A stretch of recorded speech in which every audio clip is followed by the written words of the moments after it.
It's time once again to slip into your camo, grab your bow, and join us out in the field for another episode of the Up North Journal, presented by PSE Archery. The Up North Journal crew is knocked and ready to rock for another exciting adventure. So let's step outside and hit the trail.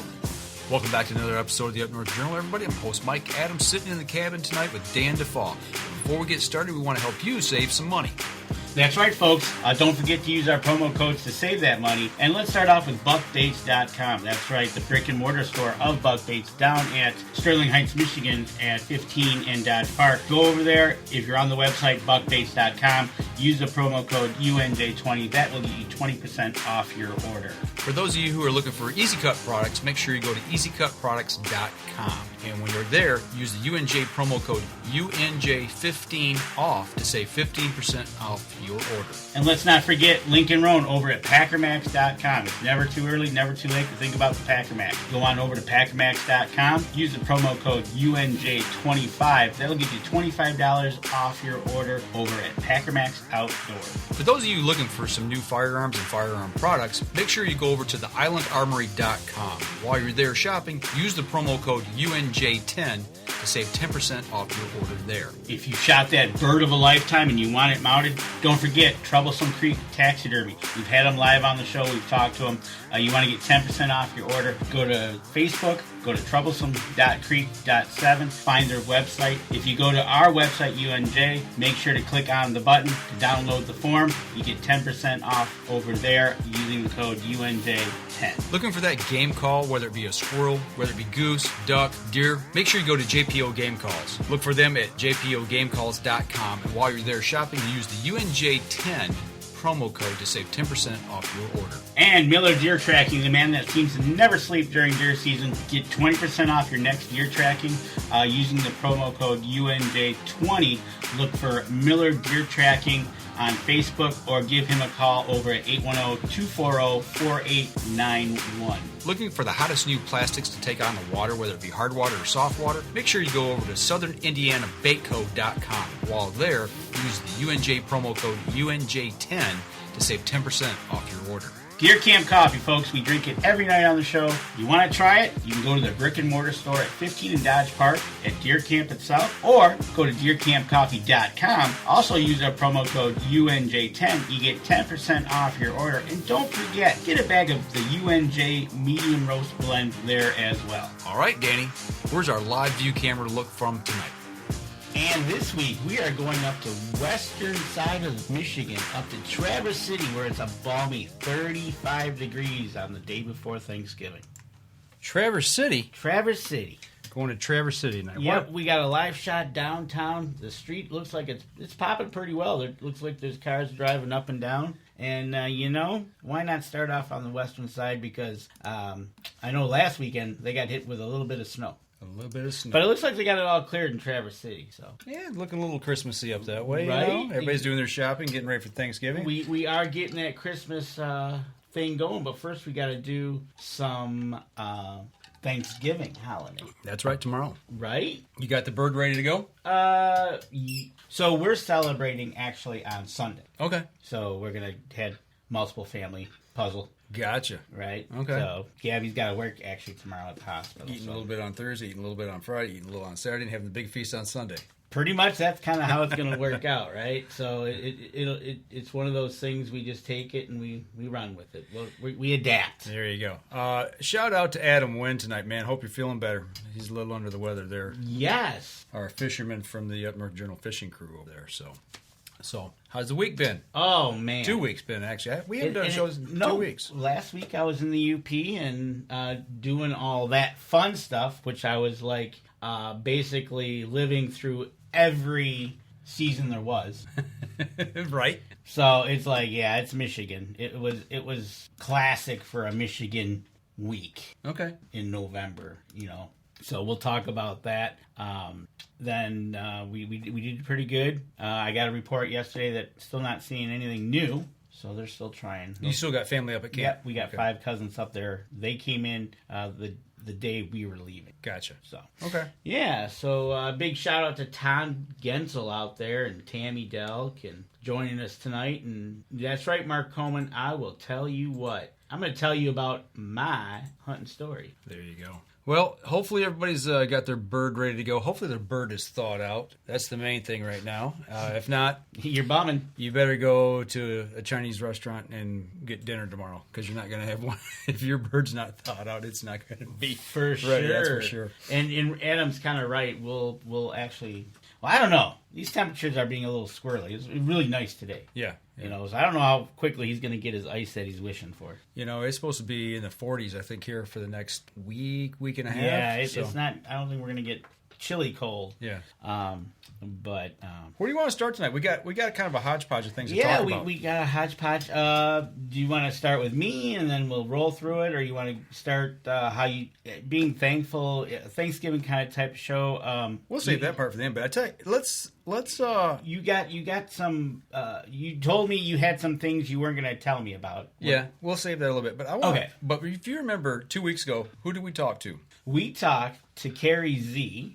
And she was going to go on a hunt With Joe Wesner. right here in the Saginaw Bay area doing some duck hunting. Yeah, they came up, sent us a shout out. So Nancy and I, Saturday, we met them for dinner at a local establishment halfway between Bay City and Saginaw. And we spent the evening with them catching up on the waterfowl hunt with the lady vets. And man, my stomach is still sore from all of the laughing that we did. Oh my gosh. We're going to get them back on the show. We're going to get as many of the girls as we can to talk about their experience on the big water in a layout boat in about 20-degree weather with the wind blowing. You know, I'm sure with that conversation, it's going to be pretty fun because none of them have done that type of hunting before. 2 of them have. But 20-degree weather? No, not like that. Okay, all right, yeah, exactly. That was, Well, I got up Saturday morning, and I was up in Saginaw, and the wind was blowing, it was snowing, and I looked out, and I'm like, man, that's a west wind. A west wind on the bay is not good because it blows all the water out of the river and out of the bay. And they said when they came in that morning, from that morning hunt, they had an issue trying to get in and get onto the ramp to get loaded. Because all the water was blown out. And actually somebody was actually stuck out there in the mud. Really? Yeah. Somebody had to go out and help get them out. And I think they had probably a mud buddy or something. And was, it was a mess. Wow, that's just one of those things. And then that evening, before they came and met us for dinner, the wind conditions and everything was just so horrible. They didn't want to go back out and get stranded out there, especially with it getting dark. Oh, right. So they chose to hit the refuge along the shore there, and they marched in, breaking ice.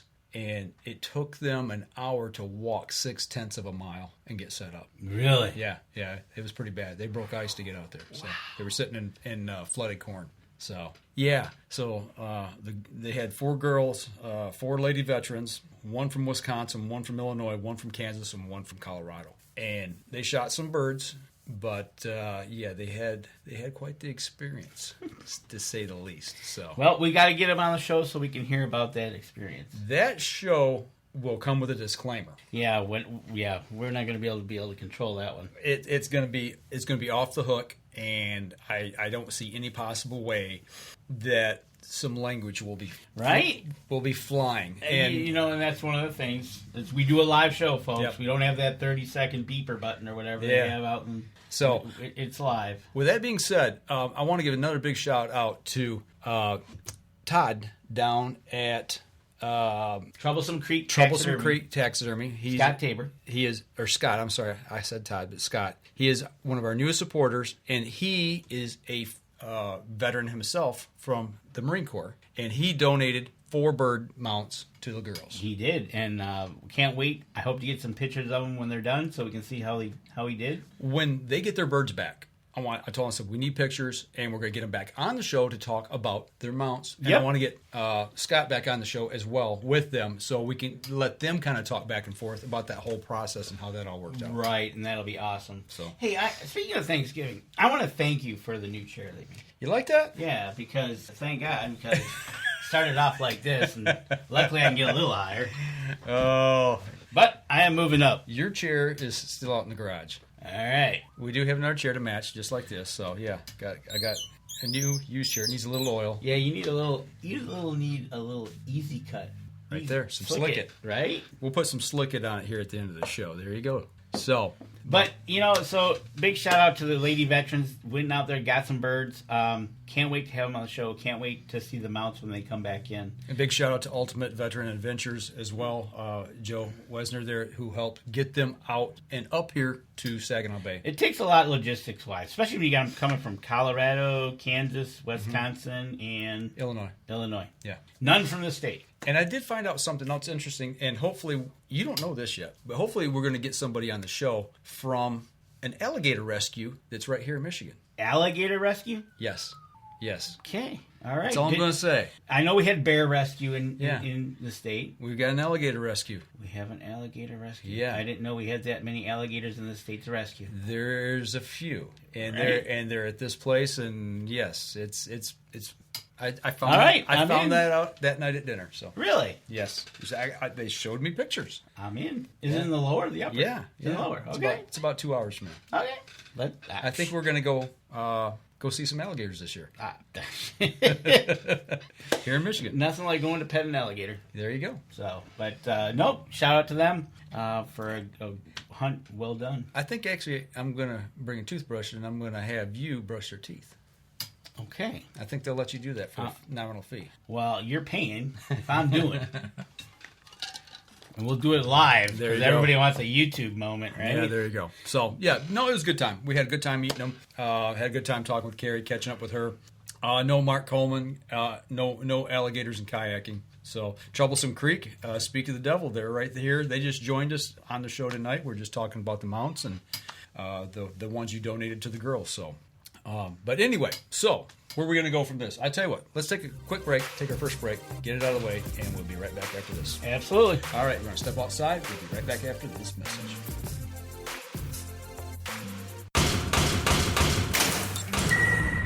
PSE Archery has reinvented the way you buy bows. From now on, you can make the most educated decision possible by basing your bow choice specifically on your shooting needs and goals. All you need to do is ask yourself, what kind of shooter am I? What do I want to achieve? PSE will help find the right category for you. So, what kind of shooter are you? Find out at psearchery.com.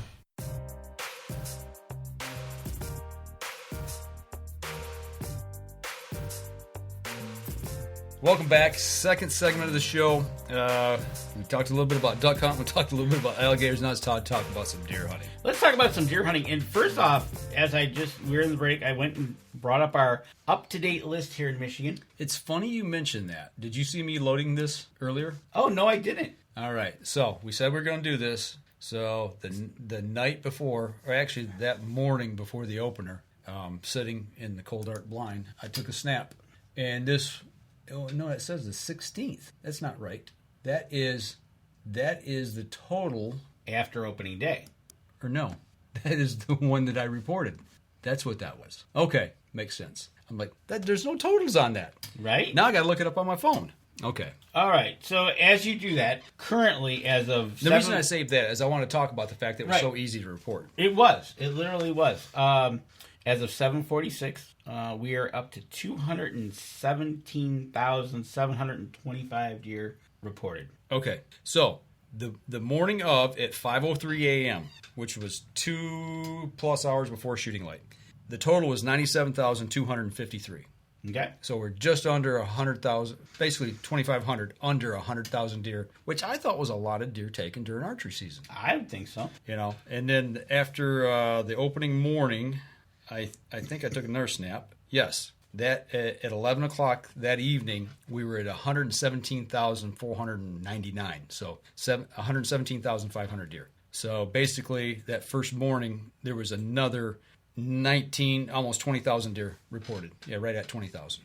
Okay. First morning. So now we're at what? Now we're at 217,000. Okay. So we're pretty much right on task for where we're normally at, 250,000. Yeah, they said there'd be about 250,000 taken. Now, real quick, would you like to know the top 3 counties for our bucks?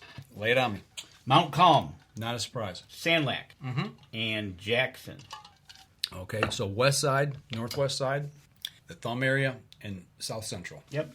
And, the 3 for antlerless, a little bit different. Nuevo, number 1. Makes sense, Northwest 12, because that was their big part of wanting to make sure that the APRs coincided with the doe harvest. Sandlac, back in the thumb. Back in the thumb, agricultural area. And Lapeer, back in the thumb. Back in the thumb. So a lot. Oh, and just below that, Tuscaloosa. So the 3 top counties in the thumb area, top 5, are in the thumb. Okay. So, and it was easy. I'm not going to lie. Yeah. It was real easy to report them as long as you had cell service. You use the little... You're using Starlink up where you're at, right? Yes. Okay. So what did it take? 2 minutes? Maybe. If that? Yeah, once we did one and figured, you just had to make sure you got to the point where it said confirmation. Right. We were reporting 3 deer, and I reported mine. I got the confirmation. Because I had an account, they sent me an email. And then you could go back from that email and log back in from that? I think so. I haven't even tried to tell you the truth. Okay. And but yeah, you make sure you just go through all the prompts. Make sure you get to the last one where it says submit, and you get that confirmation back. Right. And we can talk about that too when I dropped my deer off at the process. Okay. Tim Cias is in the house. Mr. Tim from West Virginia, what he calls the best Virginia. Right? And it was easy. So, but like I told you, it was all 4 seasons wrapped up into a week. Well, how'd your hunt go? Let's talk about it. You got some picks here? I got some picks. Okay, I'm going to throw them up here, and I'm just going to let you roll through them, okay? It was not too shabby. It was pretty decently warm. It was dry. We heard a little bit about some weather coming in. We didn't know if we were going to run into it or drive through it, whatever. So, as you see here, when I'm crossing the bridge, it was cloudy, but on the lower side, it was... you can see a little sunshine. Shining right? On the deck of the bridge. So, there. you can see the sun shining on us as we cross over into the UP. And I love this bridge, folks. This is just every time I go over it. And here we go, folks. We are crossing over into the Michigan's Upper Peninsula. It was just awesome. You get excited like a little schoolgirl. I do. You just, you can't. And there we are going across US 2. Just one thing to say about US 2. Yeah, it's flat. But by the time we got into the Western UP, you notice the ground has kind of changed a little bit. And you're kind of starting to see a little wet. Yeah? You get a little rain, did you? Not yet. Okay. And so we were driving. We stopped at the store. We picked up some supplies. We wanted to get to the woods, get some stands set up. What day is this? So this is Thursday. Okay. The 12th. So you're still in archery season. Oh yeah, absolutely. Okay. We wanted to take some heaters out to the blind, put out some bait, and get that all taken Which care is of. legal in the Upper Peninsula. Legal in the Upper Peninsula. And because T-Bone says it, if you're not baiting, you're waiting. I like that saying. So we head out to the woods, and it's not raining, but we had visitors. Okay. And you can see this. We're literally we literally drove the side by side out to the woods. We were out by my cousin's place, and you can see the blind on the right hand side of this picture. So I am 10 feet in the air, and lo and behold, looking down, and here comes a doe. They're not too scared of you. Right? I think it was the camouflage giving me away. I don't know. Maybe they couldn't see it. But literally, we got off the side-by-side, climbed up there, and she came walking in, taking a look, kind of seeing what's going on. Did a little live video with her. I got down off the stand, and You got to be kidding me. No. Wow. So she was I was looking over my shoulder. You get the thing tied to that tree. Right? But she came and visited me for a little while, and then we went Was she on. eating out of your pocket or something? Pretty close, not going to lie. Yeah. We kind of threw some sugar beets at her, and she went right to them, so she knew what was happening. So we finished up everything out in the woods for that day, and we went back to camp, kind of got our pieces together there, made sure everything... And while we were in camp, guess what? And you've seen this happen. There's a doe standing right there. Mm-hmm. And lo and behold, she wants to come talk to us. Wow. So as you see, she's... And you can tell I'm walking towards her. If you get them trained, you come up and knock on the door too? Literally, if you hear the side-by-side, they probably will come walking in. So wow. That was just one of those things. Threw her a carrot, and she was happy to have a carrot. But it was just one of those, you can't shoot those. No. Right? So was able to get out in the blind. Now, it started raining when we got out there, putting up the stuff, and it came down. It literally was pouring. We got soaked. Mark Coleman said that those deer thought you were one of Santa's helpers. You know, I don't care what they think I am. As long as I see deer, I'm happy. But and it you know, we got into town. We saw the little bit of wetness. We got out into the woods. It started, and when we got to Brian's area there, it was just pouring rain. And it was like, oh, here we go. Okay. But as you can see, it was still leaves on the, you know, it was still looking pretty fall. Yeah, you can see leaves on the ground. There's no snow. Yeah, there's no snow, no nothing. Yeah. And it was cool. It was cooling down. We left down here, I think it was 35, 40.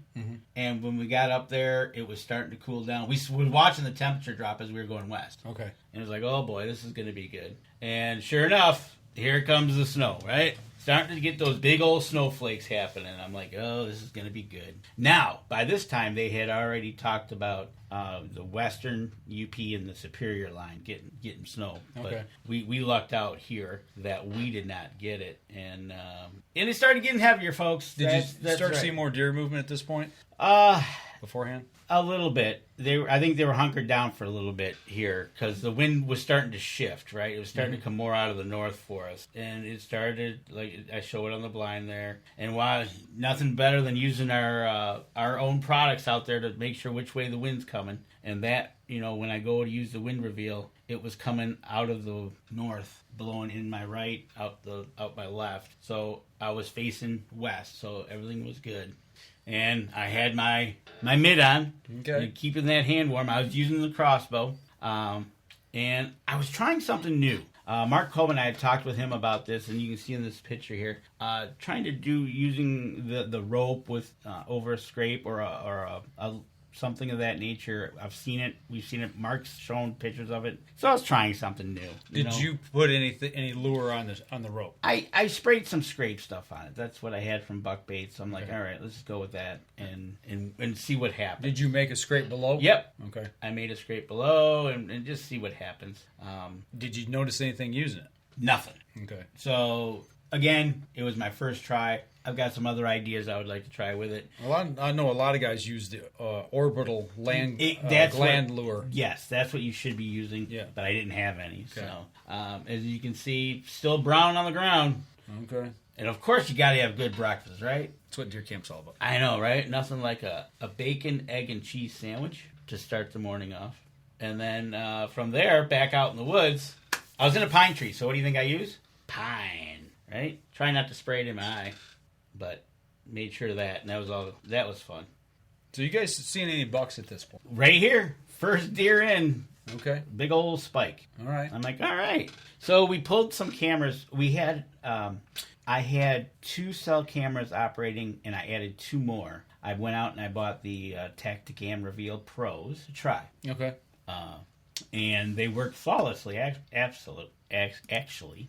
And are these just regular cameras, or are they those cell-service are cell-service cameras. Okay. And I had 2 other cameras that were I pulled the cards. We had 1 buck on there that was actually a shooter buck. It was a 7-point. So we started seeing deer. I started seeing bucks. We started seeing deer instantly. It was one of those things that you look and you know what's happening.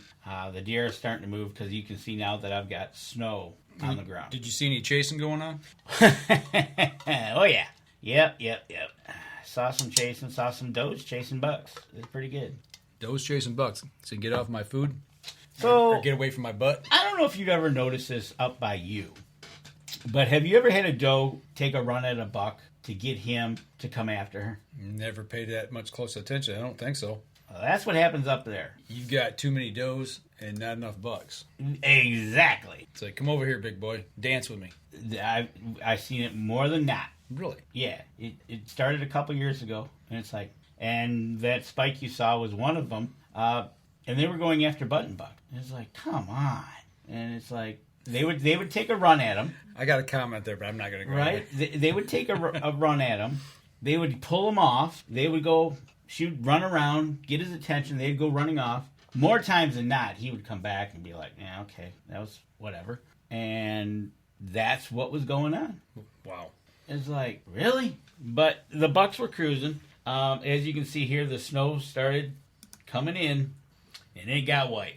It was white and cold. The wind was coming out of the due north now, and it was coming right down this road, which this is a north-south road, actually, and I was waiting for my ride to come pick me up. And by Sunday, it had changed. And as you can tell, the snow flurries were happening, and here comes my ride. He's coming. And there's also another gentleman riding behind him, so got my ride. So went there. That was the stand that was on the west 40. I switched stands. I just wanted to poke around and see what was going on. Is that the side that I hunted last year? That was the one, yes. That was okay. That was where you hunted. Now this is the one closer to the swamp. Okay. And you can tell the snow has definitely picked up again. So we were playing the snow game, and of course you got to have a bacon cheese omelet. Mark Coleman says that it looks like you guys are getting Denny Steiner type breakfast. There's one thing my cousin likes to do is cook, and yes, sir, it was good. You do look like you put a few pounds on here in the last week since you've been back. I know, right? But we were seeing deer. At this time, 1, 2, 3, 4, 5. I know my cousin at one time had 12 at one time coming around. So we just hung out and we're waiting for the bucks. We had little bucks. We had a little 4-point. So you're not seeing anything that's drawing your attention just yet? No. And you can see we're taking on snow, which was kind of nice. And we just, you just, and the sun was out finally, but you'd get those snow squalls coming through, right? And then it would dump a little bit of snow and then move on and get sunny, and then we're out there. But the does they were having their rounds, and it was snowing. You can see I was taking some snow on in the blind. It was like, all right. Are you running the heater in the blind as well? That blind I did not have the heater. Okay. But they got so comfortable with me there, they were bedding down right there. Okay. That was 40 yards away. She just bedded down, and we watched each other for a little bit. Finally, Sunday night, the 13th, my cousin connected on a doe. You had enough. You just said, finally, it's time to start taking something off. It was time we gave it a couple days, and we're like, all right, let's start flinging arrows. And 13 and 14, both of those days, the deer were very active. Okay. They were everywhere. So he shot a doe. We recovered it. Courtesy selfie shots. Another buck. This is a small 4-point coming in. And I couldn't take it anymore. So just couldn't take it anymore. Had to shoot something. I shot a doe the 14th, the morning of the 14th, out of the stand where you were. She ran about 60 yards and plopped over. So it was all good. Now, I had shot a doe the day before, and it was a perfect shot gone bad. Okay. Because I put it through the blind. Okay. And it, instead of hitting her in the shoulder right where I wanted it, the blind kind of moved it further back, so she got hit far back. So what was the process when this happened? So that is like, I went down, I found the arrow right away, I'm like, okay. And I'm like, I looked at the arrow and I'm like, that ain't good. So you're using a crossbow and you were shooting with the scope. Yep. So you're looking through the scope, it looks clear, but in actuality you're below the top bar, or the window bar. The window bar. And I could have swore I checked that out because I'm nervous about that, because I've done it before. And lo and behold, I think what I did is I pulled back a little bit just to relax a little bit. Which changes that angle. Yep. Thank you very much. And so I gave her some time. And then I started tracking her. I tracked her a 40 and a half. Okay. And she never stopped, never laid down. And it's like, there's no way I'm going to be able to get her tonight. Right. And next morning, there's a little bit of snow. It was kind of all covered up. So it's just like, you know what? Nothing goes to waste up in the UP. Trust me. So did you see the wolves? We did. You know what? We did not hear the wolves. We did not see the wolves. But coming up to that story. But Monday morning, I shot mine at 8 o'clock. She didn't go far. So lo and behold, I text my cousin Brian, tell him I shot a doe, and he goes, 5 minutes later, he shoots a buck. Like, he says, please hold. I'm like, all right. Put you on hold on the cell phone. Right, and all of a sudden, he ended up shooting a 7-point. Okay. Minutes after I did, shot my doe. So I'm like, all right, did you find yours? Yep, I got mine. I said, well, I got mine. So we reconvened and changed and got down to our dragging clothes and getting dirty clothes, and we went and got them. And we throw those 2 in, which was really nice. And by the 14th at noon, we had 3 deer hanging. Nice. Yeah, so that was really cool. I went back out the night of the 14th. Brian stayed in. I'm climbing up into his stand. I look back behind me, and guess who's there? It wasn't long before the deer had started coming back in, but we were done on the evening of the 14th. We were like, all right, we're going to sit and relax. So we had a T-bone meal. There you go. Right? Opening day, more snow. Everything was looking good, except the bigger bucks did not want to cooperate. We had a big 4 and a small 4 running around, but that's really all we saw. That was it. We saw a deer. We just didn't see deer to shoot. Buck baits, it showed you how I was using them. Better the Hunt was out there with me. So Wednesday night is when we decided to check our deer. Okay, because you got 3 days. Yep. So Wednesday night, first thing we did is we noticed you needed to have your tag number, your license number. Mm-hmm. So we had to run down and get some pictures of our tag numbers. That's the one thing that I did not know when I checked mine. I had to do the same thing. Right, exactly. And it was like, oh. But then after you get that, you just use the QR code that's on there, and it takes you right to the website. Right. So that it's kind of really easy. And then you just ran through the questions, and we checked them in. Come back. So, walking this roads, we found some tracks. These are big tracks, folks. That's the size of my hand. It's a big paw. As my cousin was going out the one morning, he came up. He identified 5 different sets of wolf tracks. Wow! Right, cutting the ridge that he's going over. Okay. He had a good feeling. So he was out there, and he had a visitor. Mr. Coyote, did not show up, and he didn't get back home. My cousin Brian pierced his nose. So it was kind of funny.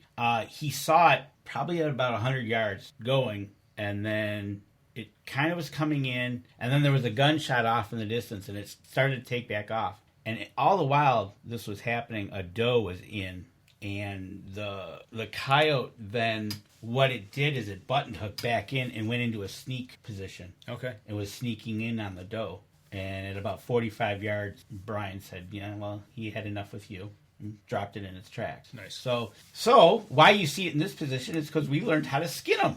Good old YouTube. That's how you learn how to skin one. We went to YouTube. Okay. As we were eating breakfast, we were playing the video and watching it. Yeah. And it's like, okay. So we ended up doing it, and it was pretty cool. It was, we botched the tail up a little bit.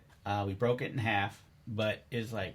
First time. Well, and I see the gentleman that was doing the video had a puller. Yep, a tail puller. Well, one was a tail puller. I see that advantage. And the other one was when he broke it down off the hind end, he had, it sounded like a winch. Okay. And then as he could step on the go button, and it was helping him pull it down. Okay. So I could definitely see that because both Brian and I were like, and we'd go around and do what we needed to do. Yeah, that way you don't cut the hide. Yep. And so we took care of that.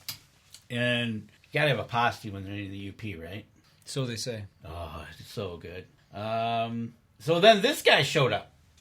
What? Is that a Fisher or a Pine Marten? Too big for a Pine Marten. Okay. Fisher? We think it's an otter. An otter. Okay. Yep. Oh, that's right. I remember you telling me about this. Because you got a creek running through the property. Yeah. Okay. And I'm a couple 100 yards away from a creek, and he came from the west. And I'm like, what is going on? So I flipped on the camera, and this was so cool. I've never seen one out there in the wild like this. That is wild. And he was going to go around me, and then all of a sudden he changed course, and he came into the bait, and he looked around, and he's like, all right. Well, come to find out, he likes apples. Okay. So he stuck around for a little bit, looking around. Is this the first time you saw one on your property? Yeah, this is the first time I've seen one. Okay. Especially up there, because I'm not even close to the creek. Okay. it's like, wow, you're kind of far away, but okay, I'll go with it. And he stuck around for a little while and decided to eat some, and he took some with him. He ate some, and he grabbed a couple, and he took off back going west. So it was fun to watch him come in, do his little thing. He's got one in his mouth there, and now he's going to sit there and he's going to eat it. But that was so cool. But yeah, so... You see some cool stuff out there, that's for sure. You just never know what to expect. Yeah. And I try, it's just, we think it's the otter. And there's some more video. He came back. So one of the cool things is, if you remember sitting there, you can see kind of a long ways to the west. Mm-hmm. And when he went west, and when he was coming back, he was trying to get to the same place. And being short, I think he was trying to navigate, right? Okay. So he's on the ground. So he would climb up a tree about 3 feet. He would look, and then jump down in that direction and run to the next tree. Go up about 3 feet, look, jump down, and he came right back. Okay. It was pretty cool. I'm like, what are you doing? And sure enough, he did that in line to come right back down to where we were. Okay. And he found where he wanted to go again. Crazy. You never see that stuff. And it was so cool. And on our last night, had to have some pops and a fire, and we enjoyed ourselves. You can see a little bit more snow in the background. Did a selfie. And then we decided to come home, and of course, it was beautiful Wait a minute. out. Stop. Oh, go ahead. Look at the sun shining through the windshield. What does that look like?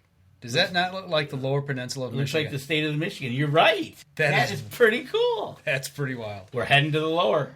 That is wild. That's crazy. Right? And so, look how calm the water was. Could have kayaked that. It was like glass. Yeah. That whole south side of the Upper Peninsula and coming in, it was glass. It was eerily glassy. You had to wear the sunglasses. Now, we did hit some weather coming back. The Lower Peninsula was a lot whiter. Okay. And we saw where people went off into the giggly weeds. And so that was our trip. All right. So, should we take a break? Because I got some more stories. Yeah. All right, let's do that. All right, we're going to step outside, take our second break. We'll be right back after this. PSE Archery has always dominated the speed category. Now, the most revolutionary cam system ever to hit the market has perfected the shooting experience.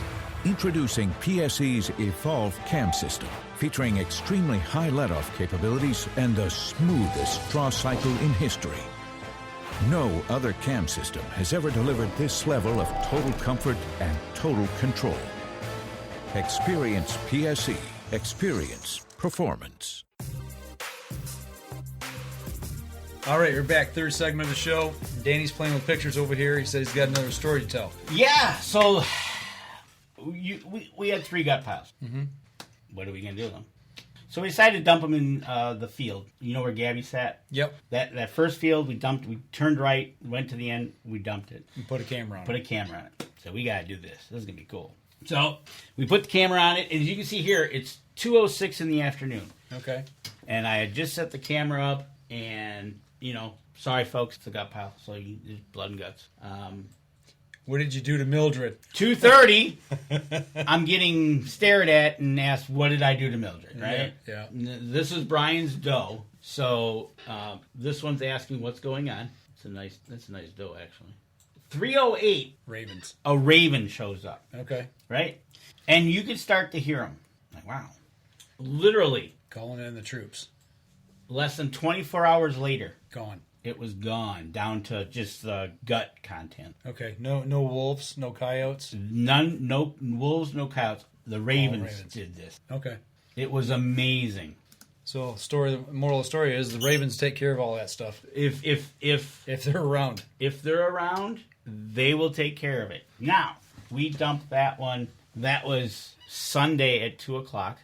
I shot my doe at Monday, 8 o'clock. I saw her drop off in the distance. I can still hear the crows. Okay. Like, all right. All of a sudden, crows are getting kind of close. And I can start to see them coming through the trees. They're lining up on the trees. And all of a sudden, they flew down. Yeah. On this doe. I'm like, wait a minute. You're not taking my doe off. Right? You're not going to go over there and peck its eyeballs out or whatever. But I got out of my blind, went over, made some noise, and took care of that. And we were coming out anyways at that point. But it was just amazing how fast that they got on that and just wiped it out. Now, we put 2 more gut piles there. We had, I didn't catch them on camera, and I don't know why. I think the camera might have been pointed a little high. But the next day, which would have been opening day, I think it was, because we put them in there the 14th, there was just tracks everywhere of coyotes and wolves, and it was just mayhem. And they took care of business. Oh yeah, they came in and took care of business. So that was my week in the UP. In the UP, it was a blast. It was fun. Like I said, we had 2 cousins come up on Thursday. There was 3 more coming up on Friday. We were coming home, and unfortunately, they haven't seen anything different. Okay. There wasn't much shooting at all. It was very limited. Gotcha. So, all right. There you go. Well, let's take our last break. When we come back, I'll show you what I did when I got home, because it's something that I kind of passed on, a tradition. All right. So I'm going to step outside, take our last break. We'll be right back after this.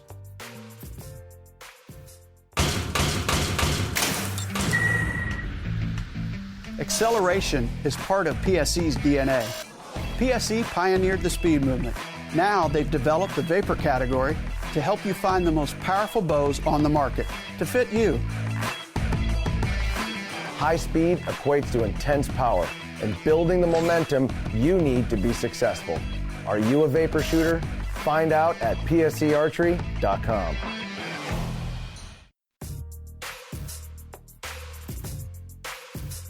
All right, welcome back. Last segment of the show. I got back home. I had my deer with me, and I was talking with my daughter. I was actually just going to go drop it off at the processor, just be done with it. And she's like, I'd like to teach kids a little more about where food comes from, the meat aspect of it. She's teaching them, but wanted to see it in action. She says, well, why don't you just bring it back home? We'll come over, we'll help you butcher it up. I'm like, all right. So, it's a chance to see the grandkids, them to get a little hands-on and learn a few things. Okay, so just to bring you up to speed real quick, I took the deer to the processor. Okay. They did ask if we had it for the confirmation number. Okay, so they wanted the confirmation number. Yeah. Okay, she write asked, it on tag. Yeah, she asked me, do you have that confirmation? I'm like, I can go back in my email. She goes, don't worry about it. Yeah. I said, I registered them. Yeah. And the DNR were there as well. Okay. And that was DNR. And I said, he asked me where I shot him. I said, Crystal Falls. He goes, oh, that's out of my area. I said, they're registered, though. Okay, that's the main concern. Yeah. So, all right. So we decided we're going to break them all down, got it all down, got the deer inside, or all the meat inside, and cut it up, clean it up, start to vacuum seal. But I really wanted to teach Ben, my oldest grandson, where deer come from, what we did with the meat, how we did it, how we processed it. So he started to get a little hands-on, get his hands dirty. The thing that I really wanted to teach him and impress upon him was knife work. How to use a knife safely, why we use them, how we make sure that we don't play with them, number one. The proper way to use one to cut away from yourself instead of towards yourself, and just basic handling of it. It was right there real close. Everybody's watching. Here I'm giving him instruction. And for once, he's actually listening to me. He is very intent because he's thinking, cool, I'm going to get to use a knife. Right. But he told me, he said, Papa, I know how to use a knife. I use a butter knife to make peanut butter and jelly sandwiches. So, right. So, he had an idea. But, we give him some good instruction on what to do, what not to do. And then, when it came right down to it, he got in there and, of course, he's cutting towards my fingers as I'm holding things back. Right. But he's cutting away from himself. But no, he did a good job. Real proud of him. And, it's just passing that tradition along. Like you said, wanting to know where our food comes from. Mm-hmm. And then, in this case, how does it end up on your table? This is all the preparation that you needed to do to cut it up. Yep. So, I'm assuming you have the deer hanging out in the garage or wherever, however you had it cut up. Mm-hmm. And then, from here to the table, use a knife, Yep. cut it up. It's going to end up in these bags. Yep, we got to put it in the bags. We got to seal it up so we can put it in the freezer, freeze it, and then we can use it. So, and baby girl was watching intently as well. Did she join in? Not with a knife, she did not. But she was watching intently. She was watching intently. Yep. So, asking a lot of questions. There's no dumb question, and it's great that they ask questions, and you want them to ask questions. Absolutely. It's that's how we pass that tradition along to the next generation. I mean, if you don't teach them, they're never going to learn. Well, that's it, right? you see some, they see some of these videos, them twirling the knife and blah blah blah. It's like, yeah, well, this is how you really use a knife. Well, you take away that curiosity. It's like we need to make that trip to the rifle range now with Ben. That's probably going to happen this coming spring. And start with a 22 and then start working our way up. I am in 100% agreement that you should not hide the guns, but at an appropriate age, start letting them know that they're not toys. Mm-hmm. This is why. Yep. And, you hear, unfortunately, that curiosity thing. Mm-hmm. Hey, I found a gun. Yeah, yeah. And then something bad goes. Yep. But if you get in front of them, you say, hey, this is a gun. Not a toy. Take that curiosity away and train them properly. Absolutely. I am in 100% agreement with that. We teach our kids how to drive a car. We teach them how to ride a bike. We teach them all kinds of stuff, and it's important and imperative, I think, to be able to take your grandkids and teach them how to use tools properly. Right. So that is just, it is so important to teach proper etiquette of a knife, of a gun, a bow, broadheads. Absolutely. Broadheads can go bad so wrong. Where's it pointing? Yeah. Like a crossbow where you're shooting it, or what, you hear some of these bad things of, this person got shot because they thought it was another animal. Yeah. Or getting your thumb up above the string rail. Oh, that's a good one. Take the top of your thumb off. So, but, wow, this show went by quick. It always does. I've got a couple other pictures that I want to kind of talk about real quick. You're doing that. Yes, Mark, it is a crocheted hat by Denise. She made them for me. Where's I told you to use a 308. When was the last time bait was put in that spot prior to you getting there? That would have been early October 1st. Yeah, early bow season. Yeah, first weekend in bow season was when we put some bait there, and we hadn't been back up since. So, we talked about the surveys and the mandatory deer check and all that. Yeah. This was put out, I believe, by the DNR as well, but it is the 2022 regular firearm deer season harvest density for November 15th. The darker the shading shows, obviously, more deer taken. So, it shows you with coloration there. And like you had talked about the high buck counties or the high doe counties. Oh, right. The shading, central, west central, thumb area, and Jackson County, which would be lower central. So you can see that being represented pretty well. And look, so now here is the benefit of all this, folks. Oh, did you have problems dropping your pin where you were? Yes. Me too. Yes.